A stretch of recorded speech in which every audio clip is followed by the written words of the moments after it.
So, family finances. How do you run family groups or even family businesses when some of the sisters or brothers or individuals in that family are not interested, they're not committed, and some rely on you or rely on others to run that group? They don't commit by giving their monies, they don't commit by giving their time, but they are your brothers and sisters, they're your blood, and you're calling yourself family. How do you run that? Hi, my name is Regina Mutiro. Welcome to my YouTube channel.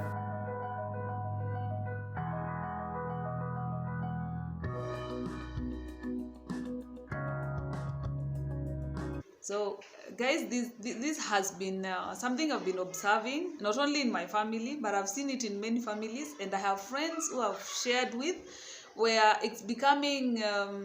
I think it's been like this. I don't know. It's a bit difficult running family groups and family finances sometimes.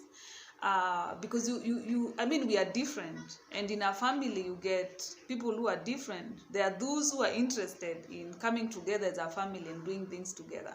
There are those who are not interested at all. There are those who are interested but do not want to commit nothing. They don't commit their finances, they don't commit their time, they don't commit even their presence, like this attending those meetings, but they want it. So how do you do this? I would like to hear from you on how you are running your family's businesses and such thing like such like things, because it's a bit difficult, and I'll give you an example.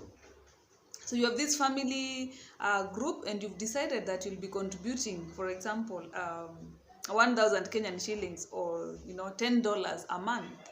And why are you contributing this money? It's because you want to build a kitty for your parents. Perhaps your parents are not able to support themselves at this moment, and it's only for supporting hospital bills, not like you're buying food for them or supporting their daily life. They're able to do that. And maybe the idea is also to finally at the end of it get an insurance, or even contribute, and sometimes you get an insurance for it, and people are excited about it, come on board. Some will contribute the first month and never contribute again.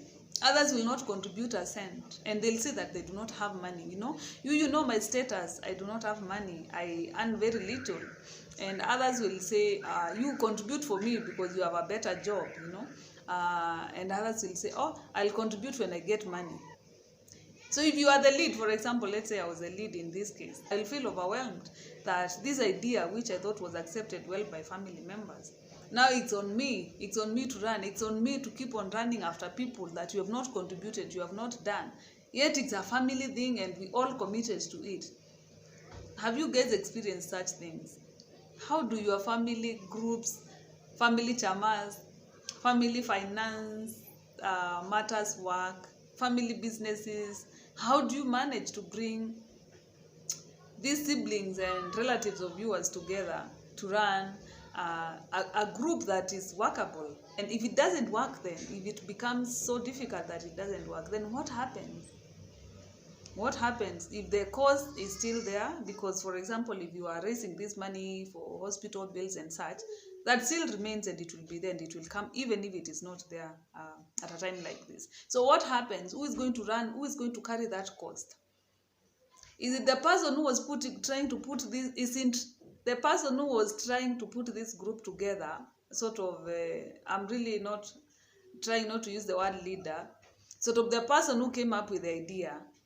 What I'm trying to say is that the burden will fall on the person who was trying to bring these people together. Because even when those bills come in, most probably it is this person who will get the call that there's need for this money or there's need for that. Because she or he may seem to be the person who is more concerned about, okay, not concerned, who I don't also want to say is doing well so they get the call, but maybe I also don't want to use the word closer to the family.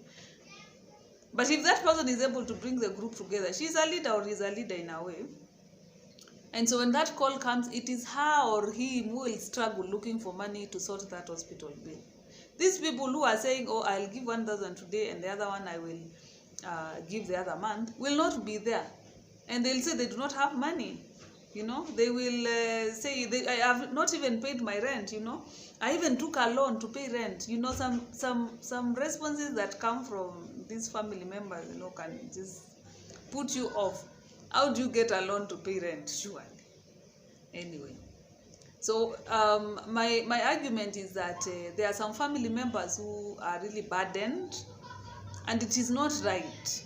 It is not right. Allow me to rant. It's not right that you let one person or two people or three people in a family of 10 to carry the burden of the family, yet you are many and you are a child of that family, and you are just hanging in there. They will sort.